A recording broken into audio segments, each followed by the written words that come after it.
Segera download Quran Tadabbur, dia meraih tafsir dalam genggaman Anda. Bulan Ramadan adalah bulan Al-Quran.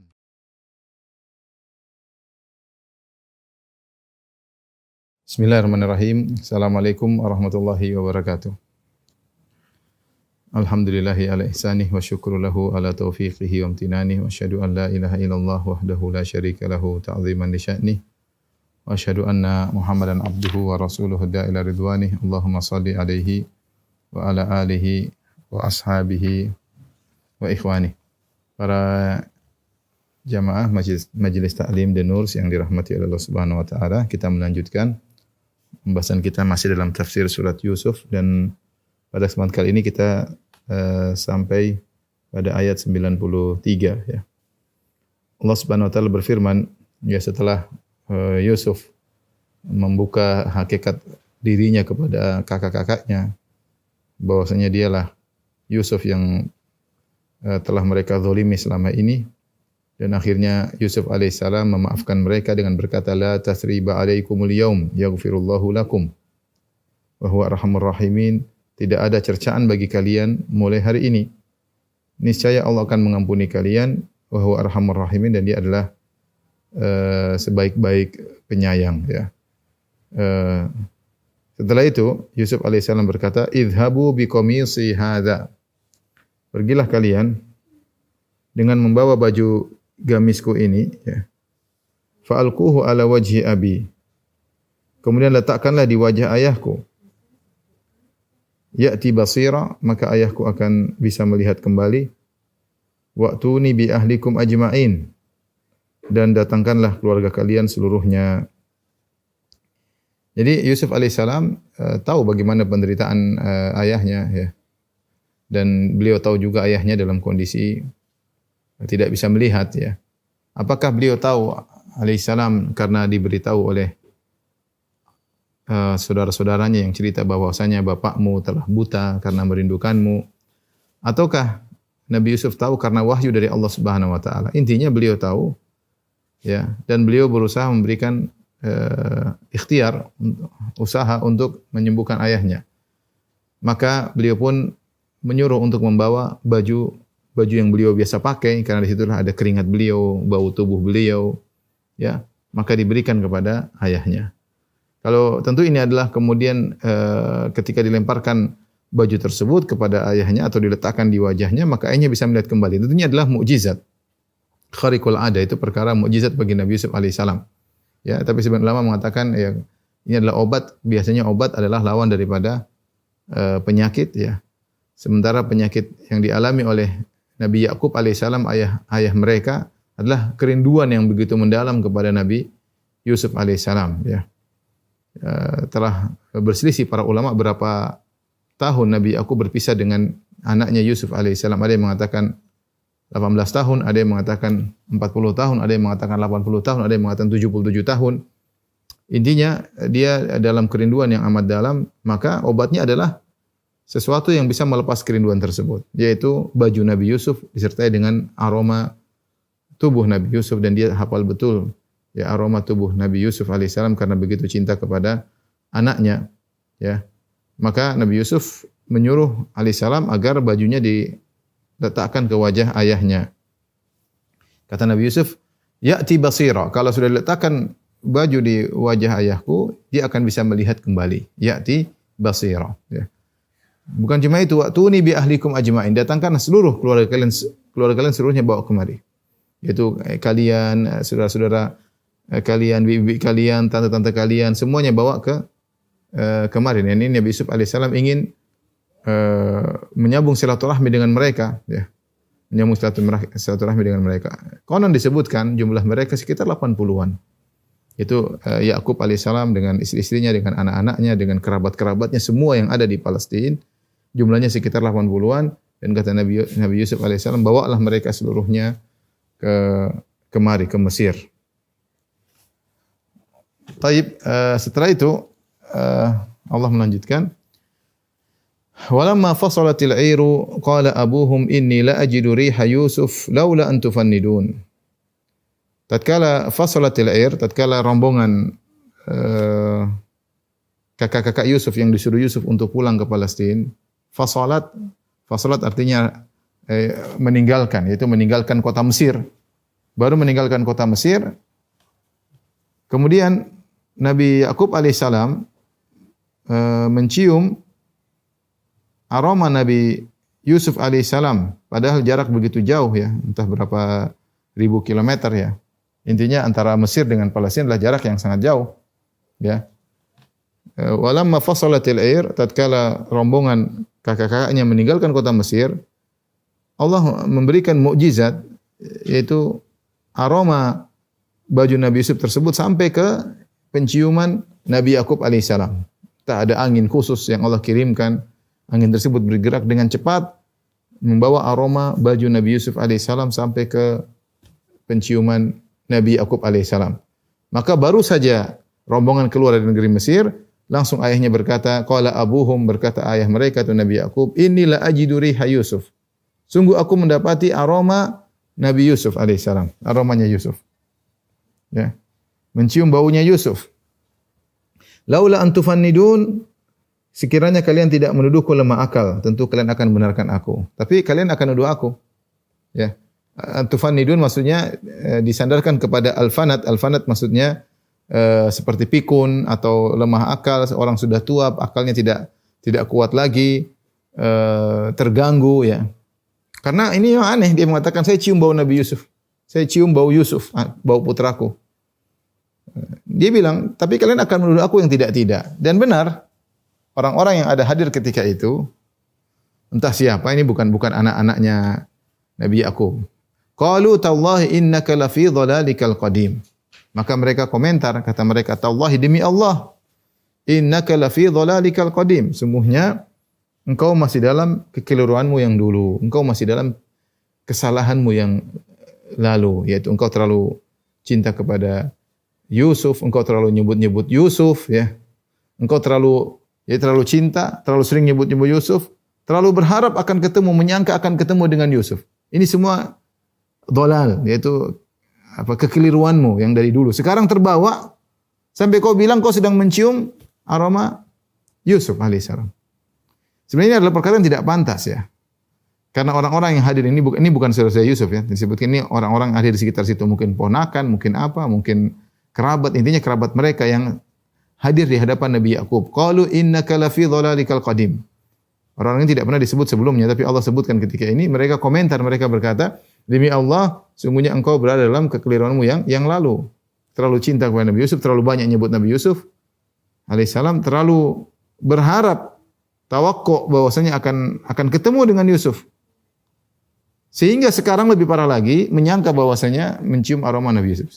Seharusnya mereka tidak pantas mengucapkan ini kepada Nabi Yakub, karena Nabi Yakub nabi. Harusnya mereka kalau tahu itu nabi, mukjizat itu wajar ada mukjizat. Allah memberikan sesuatu yang ajaib itu biasa karena Yakub adalah seorang nabi. Tapi mereka langsung memvonis mengatakan innaka lafi dhalalikal qadim, sungguhnya engkau berada dalam kekeliruanmu yang dulu sampai terbawa sampai sekarang. Ya, dan itu tentu baru keluar, tentu perjalanan dari Mesir ke Palestina entah berapa lama, mungkin berminggu-minggu ya.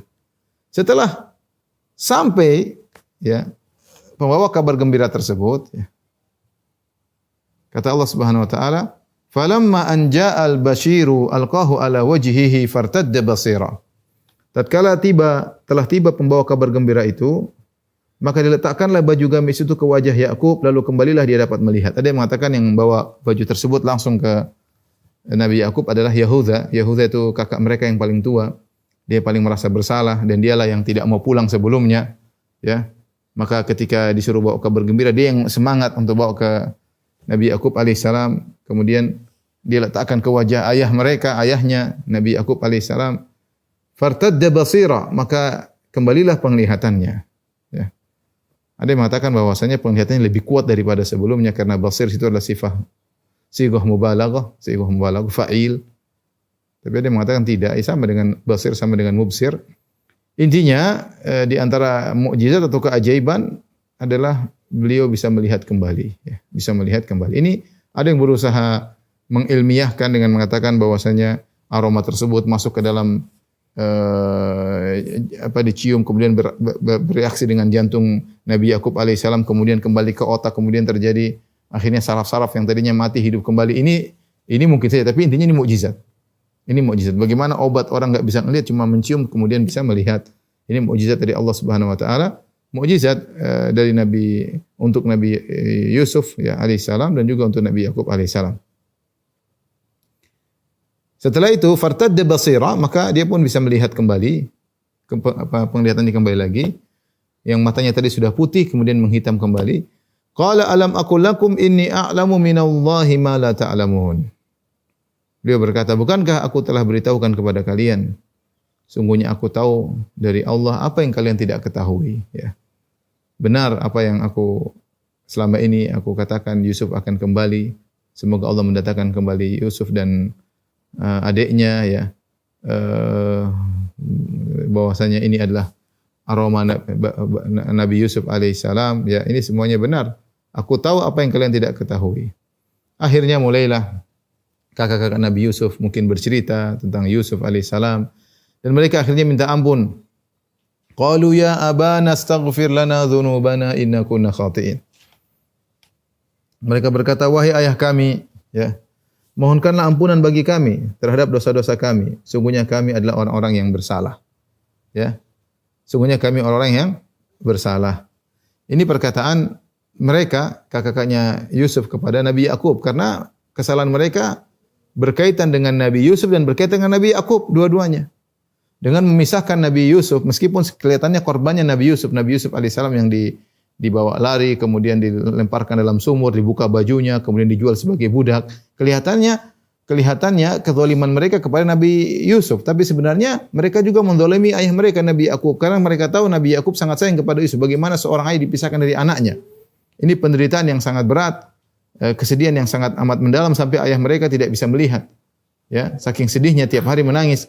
Oleh karenanya mereka minta maaf, selain mereka sudah minta maaf kepada Nabi Yusuf, mereka sekarang minta maaf kepada Nabi Yakub. Ya, mereka minta maaf juga kepada Nabi Yakub. Makanya mereka berkata, ya abana astaghfir lana dzunubana, wahai ayah kami, mohonlah ampunan bagi kami atas dosa-dosa kami. Inna kunna khati'in, sungguhnya kami benar-benar bersalah. Apa kata Nabi Yakub? Qala saufa astaghfiru lakum rabbi innahu huwal ghafurur rahim. Aku akan memohonkan ampunan bagi kalian. Sungguhnya dialah yang Maha Pengampun lagi Maha Penyayang. Dialah Maha Pengampun lagi Maha Penyayang. Perhatikan, ketika Nabi Yakub diminta ampunan oleh anak-anaknya, Nabi Yakub alaihissalam berkata, qala saufa astaghfiru lakum rabbi. Aku akan mohon ampunan bagi kalian. Dia tidak mengatakan mohon ampunan sekalian sekarang, tidak, tetapi dia nanti akan. Saufa astaghfiru lakum rabbi, aku akan mohon ampunan bagi kalian. Kita bandingkan antara jawaban Nabi Yusuf dengan Nabi Yakub. Kalau Nabi Yusuf ketika kakak-kakaknya minta ampun, dia mengatakan, la tathriba alaikum al-yawma yaghfirullahu lakum wa huwa arhamur rahimin. Lihat jawaban Nabi Yusuf alaihissalam dengan lapang langsung maafkan. Beliau mengatakan, la tathriba alaikum al-yawm, tidak ada lagi cercaan bagi kalian hari ini. Yaghfirullahu lakum, niscaya Allah akan mengampuni kalian.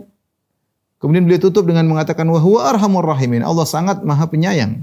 Bagaimana kalian tidak diampuni? Jadi harapan besar diberikan oleh Nabi Yusuf kepada Nabi Yakub, kepada anak-anak kakak-kakaknya. Bahwasanya mereka bakalan dimaafkan, apalagi Nabi Yusuf mengatakan tidak cercaan bagi kalian, niscaya Allah akan mengampuni kalian, dan Dialah Allah Maha Pengampun lagi sangat Maha Penyayang. Beda dengan Nabi Yakub alaihissalam. Nabi Yakub alaihissalam jawabannya berbeda. Dia mengatakan saufa astaghfiru lakum. Dia tidak ampunin sekarang, bilang nanti aku akan mohon ampunan bagi kalian. Tapi dia tetap membuka harapan. Dia berkata, innahu astaghfiru lakum rabbi, aku akan mohon ampunan bagi kalian. Innahu huwal ghafurur rahim, sungguhnya Allah Maha Pengampun lagi Maha Penyayang. Apa bedanya di antara keduanya? Para ulama mengatakan, kenapa Nabi Yakub tidak langsung mohon ampunan buat anak-anaknya? Sebenarnya mengatakan kondisi Yakub alaihissalam beda dengan kondisi Yusuf. Kalau Yusuf alaihissalam dia sebagai penguasa, ya, dan dia adalah adik dari mereka, dan Nabi Yusuf alaihissalam ya ingin langsung agar kakak mereka tenang.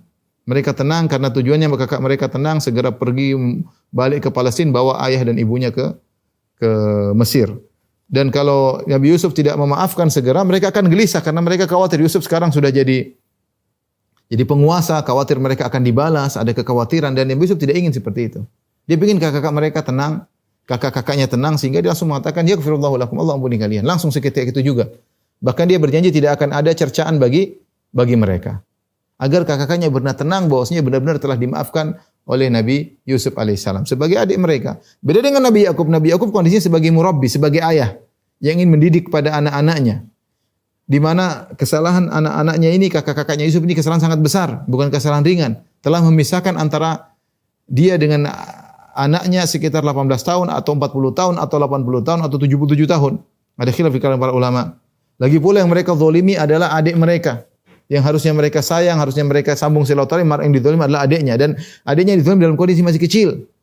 Seandainya ayah adiknya dibuang, Yusuf dibuang dalam kondisi dewasa enggak ada masalah, masih kecil dibuang. Sehingga kesalahan mereka bertumpuk-tumpuk. Kesalahan terhadap ayah, kesalahan terhadap adik sendiri, bohong, ya membohongi selama ini kebohongan mereka tutup dengan kebohongan-kebohongan, membuat ayah mereka sedih sampai akhirnya tidak bisa melihat, buta dan banyak kesalahan mereka. Sehingga sang ayah, Nabi Yakub alaihissalam sebagai murabbi, sebagai pendidik, tidak ingin kesalahan lewat begitu saja. Ya, sehingga dia mengatakan nanti saya akan memohon ampunan agar menjadi pelajaran bagi mereka agar mereka tidak ulangi. Ini salah satu tafsiran kenapa dia tidak langsung ampuni pada saat itu. Ada yang mengatakan kedua, dia ingin karena ini dosa yang sangat luar biasa, maka dia ingin memilih waktu yang pas untuk mohon ampunan buat anak-anaknya. Yaitu dia disebutkan dia memilih waktu sholat malam. Nanti waktu sahur saya akan mohon ampunan bagi kalian. Tidak sekarang, ya. Tidak sekarang. Ada yang mengatakan kenapa dia mengatakan saufa astaghfir lakum, aku akan mohon ampunan bagi kalian karena dia belum tahu. Karena kesalahan kakak anak-anaknya ini berkaitan dengan dia dan berkaitan dengan Yusuf. Dia tidak tahu bagaimana Yusuf sudah maafkan mereka atau tidak, ya. Ini adalah beberapa alasan disebutkan oleh para ahli tafsir kenapa Nabi Yakub tidak langsung mengampuni tapi dia tunda. Saufa astaghfir lakum rabbi. Tadi kita ulangi, pertama dia sebagai murabbi, pendidik, dia ingin agar mereka sadar kesalahan mereka itu besar. Yang kedua ingin memilih waktu yang lebih tepat untuk mohon ampunan. Yang ketiga dia tidak tahu apakah anaknya Yusuf alaihissalam telah mengampuni mereka, memaafkan mereka atau tidak. Ya. Taib.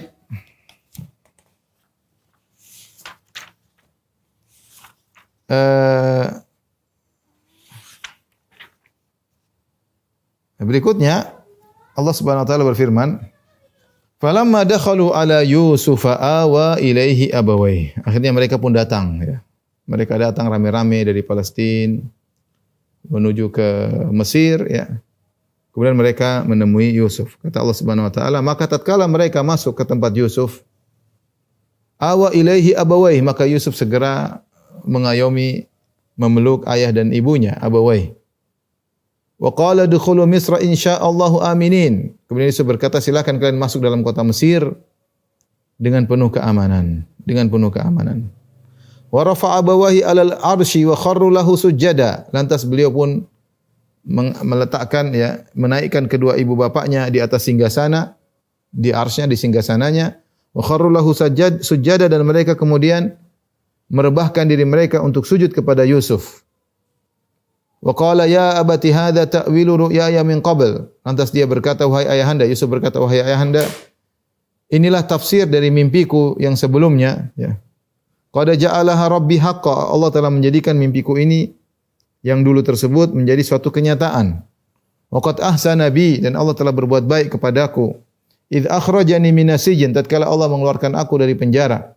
Wa jaa'a bikum minal badwi, dan Allah mendatangkan kalian dari Badia, dari kampung, dari Palestina. Min ba'di an nazagha syaitanu baini wa baina ikhwati. Ya. Setelah setan merusak hubungan antara aku dengan saudara-saudaraku. Inna rabbi latiful lima yasha. Sungguhnya Tuhanku maha lembut terhadap apa yang Dia kehendaki. Innahu huwal alimul hakim. Sungguhnya Allah maha mengetahui lagi maha bijaksana.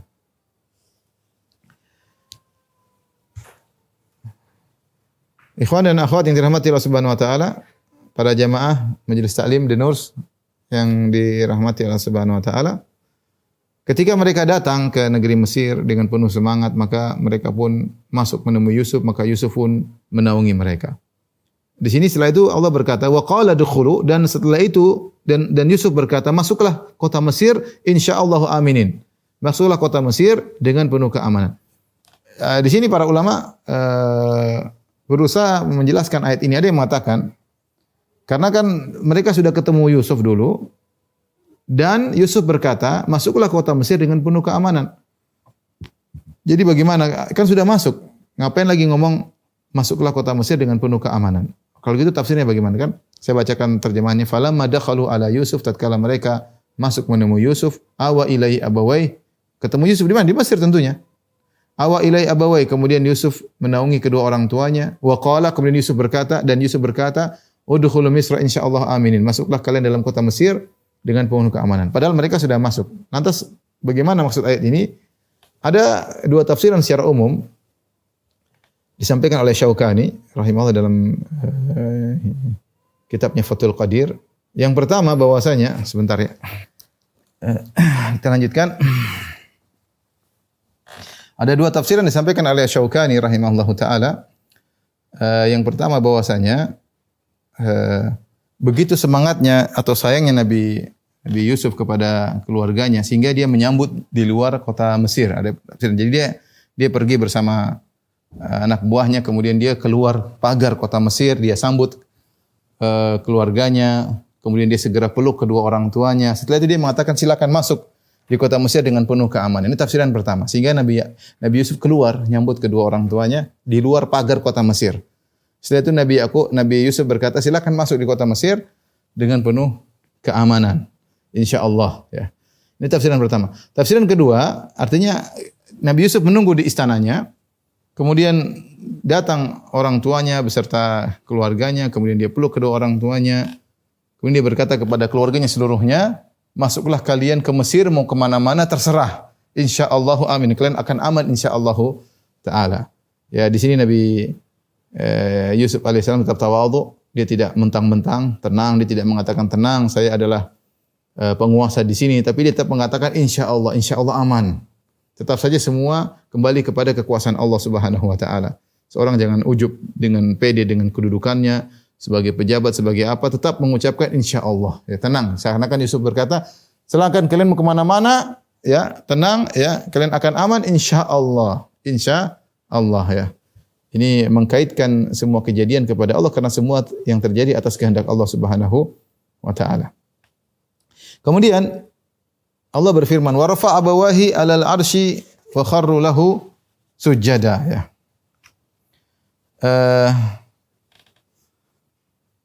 Kata Allah Subhanahu wa taala, lalu Nabi Yusuf alaihissalam menaikkan kedua ibu bapaknya, rafa'a abawahi 'alal 'arsy, dengan bentuk tawadhu, ada singgasana dia, ya mungkin dia siapkan 1 2. Ayah ibunya suruh duduk di situ. Sebagai bentuk penghormatan kepada ayah Nabi Yakub, kepada ibunya sudah sekian lama puluhan tahun mereka terpisah. Bagaimana kerinduan yang luar biasa. Suruh duduk di singgasana ya. Kemudian kharru lahu sujada, setelah itu mereka semua ayahnya, ibunya, kakak-kakaknya semua yang 11 orang, termasuk adiknya Binyamin ya. Kharru lahu sujada, mereka langsung merebahkan diri seraya sujud kepada Yusuf.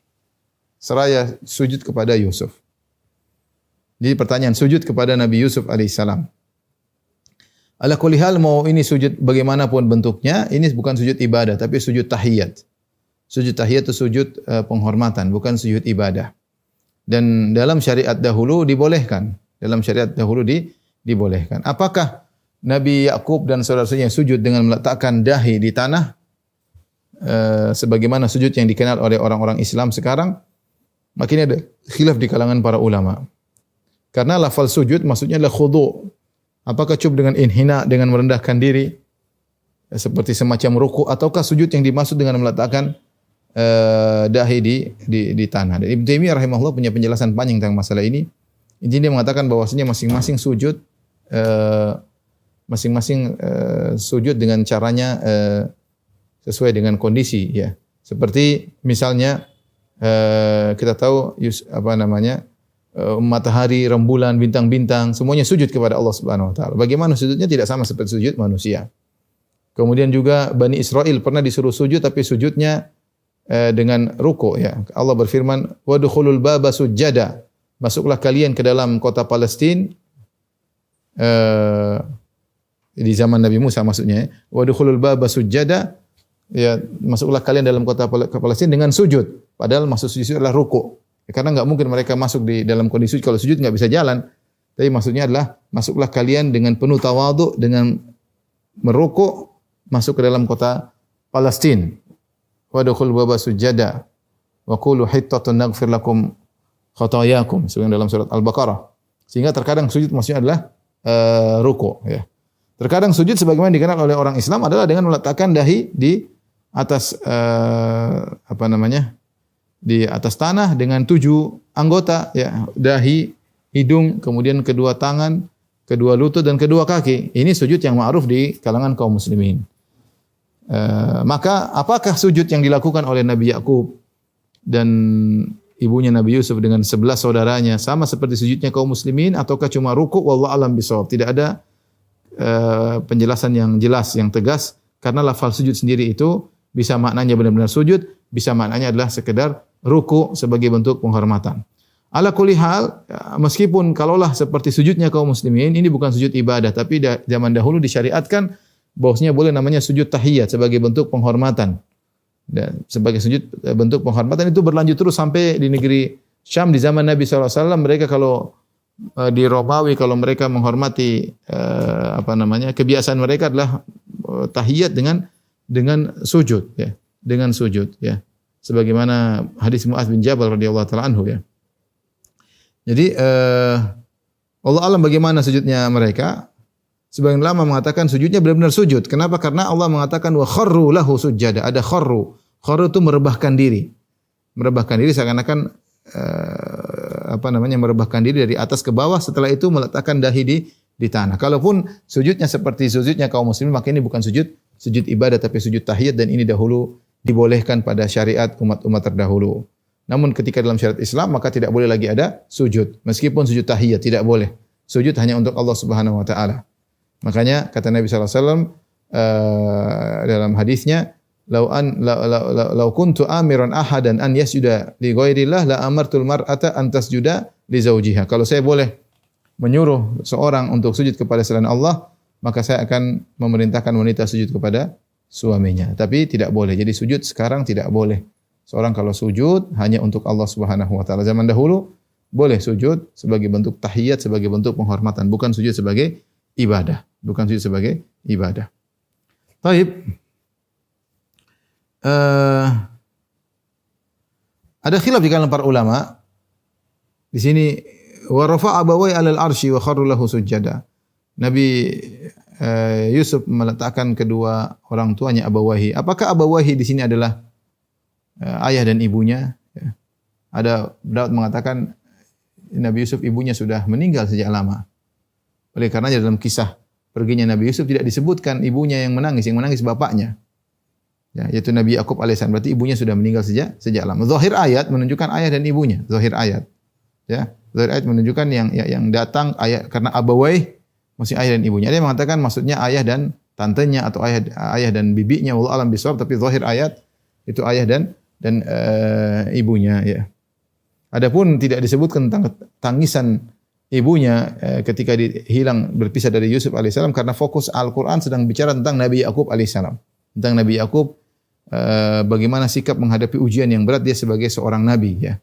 Seorang nabi diuji dengan berpisah dari orang yang sangat dicintai, Nabi Yusuf alaihissalam. Zahir ayat menunjukkan kedua abawahi ini adalah ayah dan ibunya ya. Wa kharru lahu sujada, mereka pun sujud kepada Nabi Yusuf sebagai bentuk penghormatan. Wa qala ya abati, kemudian Nabi Yakub berbicara. Dia berkata, "Ya abati, wahai ayahanda, hadza ta'wilu ru'yaya min qabl." Ini adalah tafsir atau hakikat dari ru'yaya, dari mimpiku ya.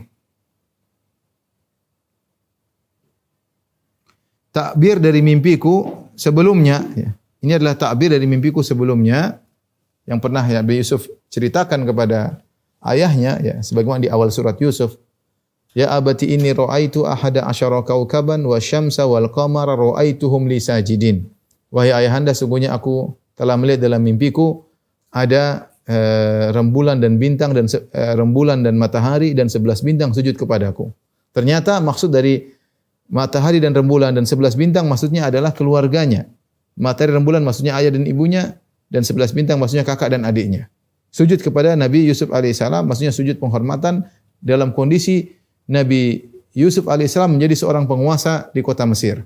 Subhanallah, mimpinya puluhan tahun yang lalu, baru Allah wujudkan setelah puluhan tahun.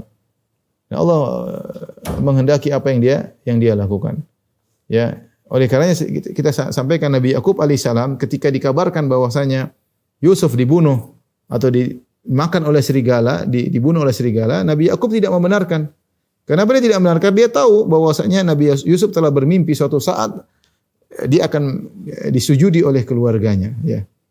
Dan akhirnya dia selalu berharap untuk bertemu dengan Nabi Yusuf, ya. Entah tapi tidak tahu kapan, akhirnya setelah puluhan tahun baru ketemu, dan inilah mimpi yang puluhan tahun lalu ta'wilu ru'yaya, maka jadilah buktinya sekarang. Dan ini makna ta'wil adalah makna ta'wil secara bahasa, yaitu ma'ala ilaihi, yaitu hakikatnya atau kesudahannya, ya, bukan ta'wil seperti yang dikenal oleh usuliyin, ahli usul zaman sekarang. Istilah ta'wil yaitu sorfu lafz, makna lafz an zahiriha, yaitu memalingkan makna lafal dari makna yang zahir kepada yang tidak zahir. Itu makna ta'wil menurut ahli usul zaman sekarang. Tapi kalau dalam istilah syariat, ta'wil maksudnya hakikat, ya, atau tafsir, ya, maksudnya demikian. Bukan memalingkan dari makna yang zahir kepada makna yang tidak zahir. Taib. Hadza ta'wilu ru'ya min qabla qad ja'ala rabbi haqqan. Sungguh Allah telah menjadikan mimpiku tersebut kenyataan. Kemudian mulailah Nabi Yusuf alaihissalam menceritakan tentang nikmat-nikmat yang Allah berikan kepadanya. Ya, gembira ketemu kedua orang tuanya, ketemu dengan kakak-kakaknya.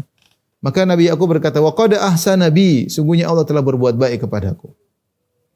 "Idz akhrajani minasijan," tatkala Allah mengeluarkan aku dari penjara. "Wa jaa'a bikum minal badwi," dan Allah mendatangkan kalian dari dusun, dari kampung. "Min ba'di an nazaga syaitanu baini wa baina ikhwati," setelah syaitan mengedomba antara aku dengan mereka. "Inna rabbi latiful lima yasha," sungguhnya Rabbku sangat lembut dengan apa yang Dia kehendaki. "Innahu huwal alimul hakim," sungguhnya Allah Maha mengetahui lagi Maha bijaksana. Perhatikan, kita sudah sampaikan Nabi Yusuf ketika memaafkan kakak-kakaknya, dia sudah berkata, "La tathriba alaikumul yaum," tidak ada cercaan lagi bagi kalian.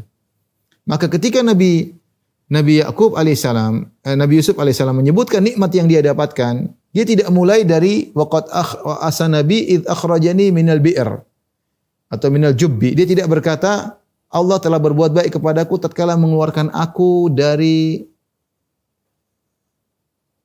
sumur. Kan kita tahu Nabi Yusuf alaihissalam pertama diuji, dilempar dalam sumur oleh saudara-saudaranya. Kemudian setelah itu dikeluarkan, dijual jadi budak. Dan keluarnya dia dari sumur adalah nikmat sebenarnya. Tapi dia tidak ceritakan itu sama sekali.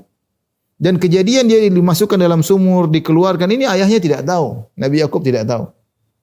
Makanya ketika kakak-kakak mereka datang pura-pura menangis, ja'u abahum isya'a yabkun, datang malam-malam bersandiwara menangis, mengatakan, "Wahai ayahanda, Yusuf sudah dimakan oleh serigala." Nabi Yakub tidak tahu apa yang terjadi. Dia tidak mengatakan kalian bohong, kalian buang Yusuf dalam sumur, kalian jual Yusuf, enggak. Karena ini perkara yang tidak diketahui oleh ayahnya, maka Nabi Yusuf tidak perlu bercerita tentang hal tersebut. Karena kalau dia cerita, "Wahai ayah, sungguhnya aku diselamatkan oleh Allah, tadinya dilempar oleh kakak-kakak dalam sumur, kemudian aku dikeluarkan." Nah, ini akan menjadi cercaan bagi kakak-kakaknya. Padahal Nabi Yusuf sudah berkata, dia penuhi janjinya, "La tathriba alaikumul yaum," tidak ada cercaan bagi kalian sama sekali. Maafkannya benar-benar berlapang dada, tidak mengungkit kesalahan masa lalu sama sekali.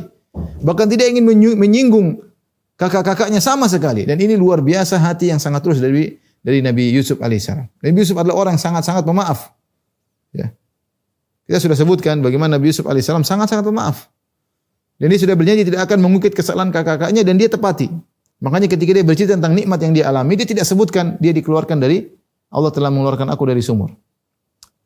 Ini pertama, ya. Dia tidak ingin mengungkit permasalahan masa lalu dengan kakaknya, karena kalau dia sebutkan ini, nanti ayahnya jadi tahu, Oh rupanya ceritanya begitu ya. Rupanya engkau dulu dimasukin dalam sumur. Oh begitu.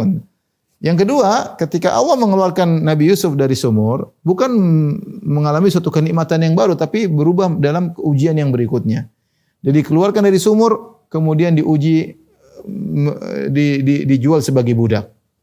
Dijual sebagai budak, kemudian dibeli oleh seorang pembesar Mesir, yaitu suaminya Imratul Aziz. Dan akhirnya fitnah yang terjadi, kemudian dipenjara. Makanya Nabi Yusuf alaihissalam menyebutkan di antara nikmat yang pertama kali disebutkan, ceritakan kepada ayahnya, dia berkata, "Idz akhrajani minas sijn." Tatkala Allah keluarkan aku dari penjara. Kenapa setelah Allah keluarkan aku dari penjara? Penjara adalah penderitaan. Sampai ada yang mengatakan 7 tahun plus 7 tahun Nabi Yusuf alaihissalam di penjara. Setelah itu dikeluarkan, jadi apa? Setelah dikeluarkan menjadi seorang pembesar. Jadi dia sebutkan mulai dari situ. Dia sebutkan mulai dari situ. Ya. Idz akhrajani minas sijn. Terus kenikmatan yang kedua dia sebutkan, wa jaa'a bikum minal badwi. Wa jaa'a bikum minal badwi, dan di antara nikmat yang Allah berikan kepadaku, id asanabi, Allah berbuat baik kepadaku. Wa jaa'a bikum minal badwi, Allah mendatangkan kalian dari Badiah. Dari mana? Dari dusun. Dusun pindah ke kota. Ini kenikmatan. Kalian hidup setengah mati dengan kemiskinan, dengan kelaparan, harus jauh-jauh beli gandum. Maka Allah berikan kebaikan kepadaku dengan membawa kalian ke kota Mesir. Subhanallah. Nabi Yusuf alaihissalam benar-benar tawadhu. Dia tidak berkata. Harusnya dia berkata, Allah berbuat baik kepada kalian. Karena kalian dulu miskin, kalian sengsara, tinggal di dusun, sekarang pindah ke kota. Tapi Nabi Yusuf alaihissalam menyandarkan kebaikan kepada dia. Artinya dia mengatakan Allah berbuat baik kepada dia. Artinya kedatangan kalian dari dusun dan kampung itu kebaikan bagiku. Sehingga Nabi Yusuf tidak ingin mereka merasa berhutang budi pada dia. Dia bilang itu kebaikan bagiku. Karena keberadaan kalian dari kampung ke sini itu kebaikan bagiku. Yang jelas kebaikan bagi mereka. Tapi beda kalau Nabi Yusuf berkata Allah telah berbuat baik kepada kalian, mendatangkan kalian menuju aku, seakan-akan mereka hutang budi sama Nabi Yusuf. Tapi Nabi Yusuf menggunakan takbir yang baik. Dia mengatakan waqad ahsana bi, Allah berbuat baik kepadaku. Di mana Allah menghadirkan kalian kepadaku. Aku yang senang. Aku yang senang, gampangnya demikian. Aku yang senang. Karena sebagian orang terkadang enggak enak. Kita yang senang kok, jangan khawatir. Enggak enak sama enggak enak. Enggak enak, saya yang senang. Jadi sehingga dia tidak merasa hutang budi sama kita. Itu adalah sedekah yang terbaik yang kita bantu, tidak merasa, jangan sampai buat dia merasa hutang budi sama kita. Ya kita usahakan demikian, tidak perlu dia banyak pikiran, tenang, santai aja. Kita yang bahagia kalau bisa di sini misalnya ya. Makanya Nabi Yusuf berkata, waqad ahsana bi. Allah telah berbuat baik kepadaku tatkala menghadirkan kalian. Jadi aku yang senang. Padahal seharusnya mereka yang senang ya. Minal badwi, dari dusun, disebutkan bahwasanya Nabi Yakub dan keluarganya tidak tinggal di tengah kota Palestina, tapi tinggal di pinggiran kota Palestina. Makanya disebut dengan Badiah, dusun. Makanya mereka kerjaannya gembala dan semisalnya. Mim ba'di an nazaga syaitanu baini wa baini ikhwati. Dan ini di antara kenikmatan berikutnya. Pertama, kenikmatan yang Allah berikan kepada Yusuf, dikeluarkan dari penjara. Yang kedua adalah kenikmatan dikumpulkan dengan keluarganya, dan itu kenikmatan bagi dia. Yang ketiga, dihilangkan pertikaian antara dia dengan kakak-kakaknya. Makanya dia berkata, mim ba'di an nazaga syaitanu, setelah syaitan mengadu domba antara aku dengan kakak-kakakku. Perhatikan. Ini berarti kan Yusuf mengungkapkan masa lalu. Tapi masa lalu ini tidak apa-apa diungkapkan. Tentang ribut antara dia dengan kakak-kakaknya. Kenapa tetap diungkapkan? Karena ayahnya sudah tahu. Tidak perlu disembunyikan. Beda dengan masalah masuk sumur. Sumur dijual jadi budak. Ini ayahnya tidak tahu. Nabi Yakub seorang nabi tidak tahu ilmu gaib. Kalau Allah tidak kasih tahu, dia tidak tahu. Makanya dia menangis. Kalau dia tahu Nabi Yusuf sudah jadi pembesar, dia tidak akan menangis. Tapi dia menangis terus karena dia tidak tahu apa nasib anaknya yang sangat dia sayangi, Nabi Yusuf. Ternyata menjadi penguasa di kota Mesir. Nah, masalah Yusuf berkelahi atau bermasalah dengan kakak-kakaknya, ini ayahnya sudah tahu. Ayahnya sudah tahu. Makanya Nabi Yusuf mengatakan, di antara kenikmatan yang Allah berikan kepadaku, Allah mengumpulkan kami setelah setan mengadu domba. Ini tidak apa diceritakan. Yang berikutnya, lihat bagaimana cara Nabi Yusuf mengungkapkan permasalahan ini.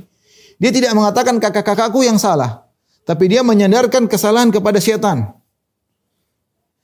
Kemudian dia menyandarkan kesalahan kepada syaitan, bukan kakak-kakaknya. Yang kedua dia mengatakan baini wa baini ikhwati, seakan-akan kesalahan dari dua belah pihak. Padahal tentunya tidak. Yang salah kakak-kakaknya, tapi syaitan mengadu domba antara kami.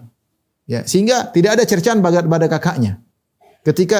Karena Yusuf sudah berjanji tidak akan mencerca lagi kakaknya, sehingga dia mengungkapkan syaitan yang bersalah yang mengadu domba di antara kami. Subhanallah, saya kadang mikir luar biasa Nabi Yusuf memilih kata-kata ya. Milih kata-kata tidak lagi menyinggung kakak-kakaknya. Ini luar biasa sikap maaf yang luar biasa. Kalau orang hanya bisa begini kecuali orang yang ikhlas. Kalau nggak ikhlas nggak bisa.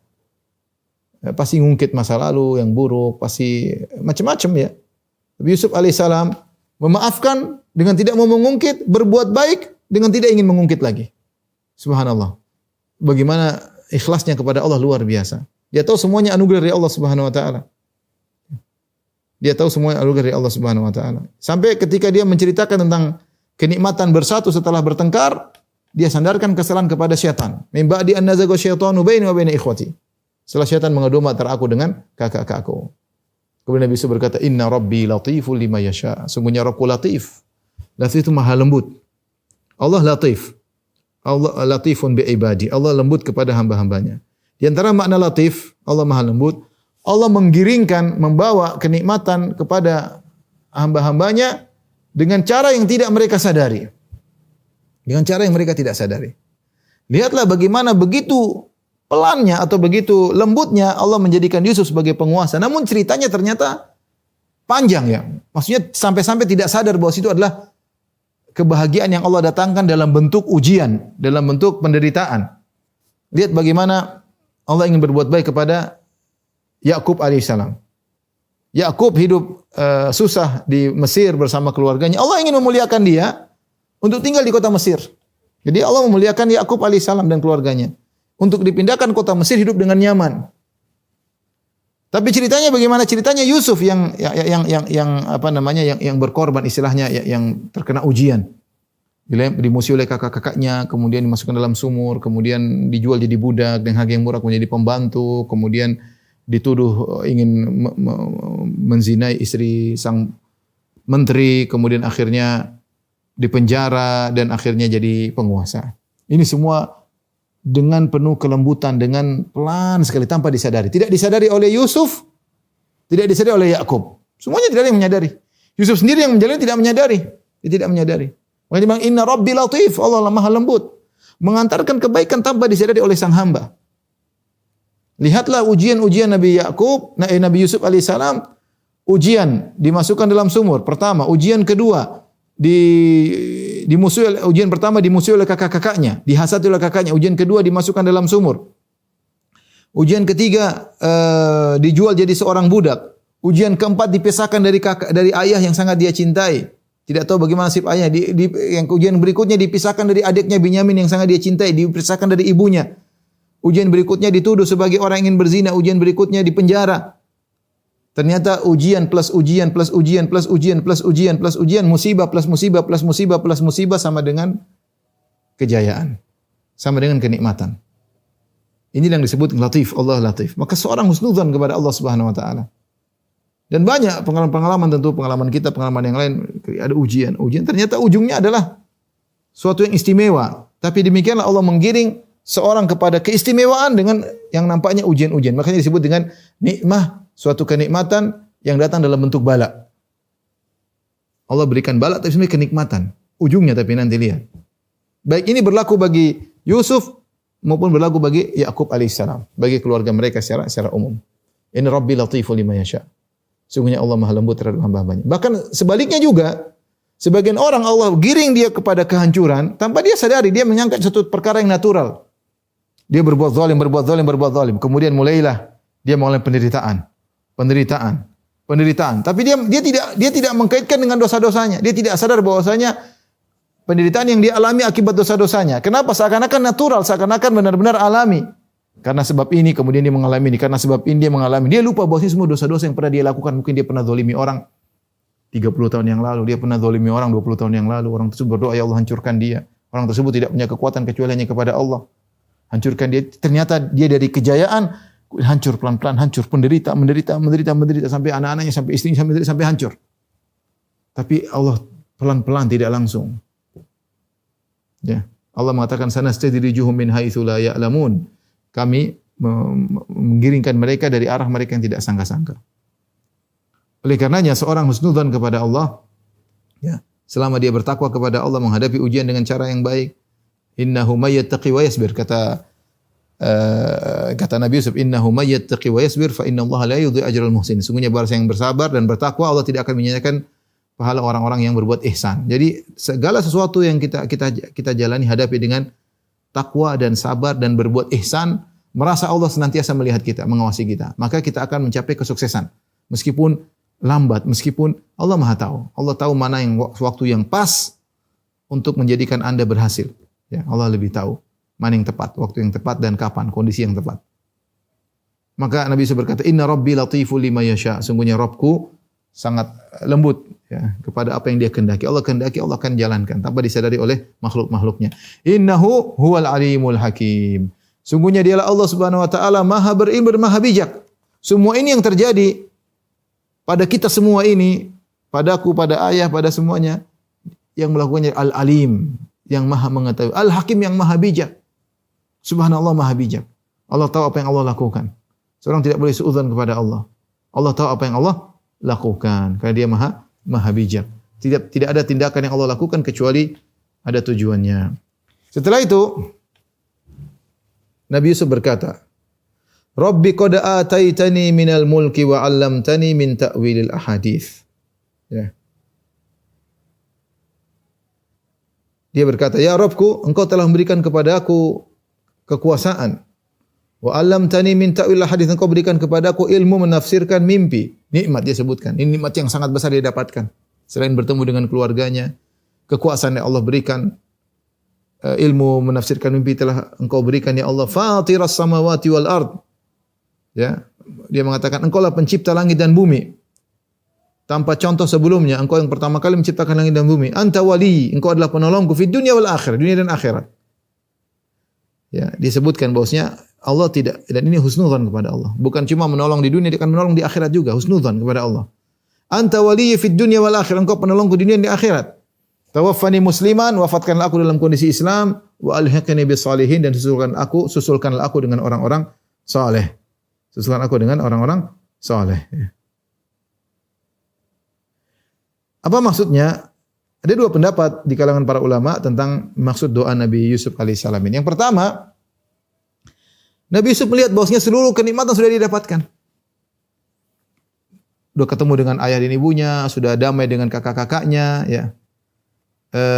Diberi kekuasaan, kemudian segalanya telah diberikan.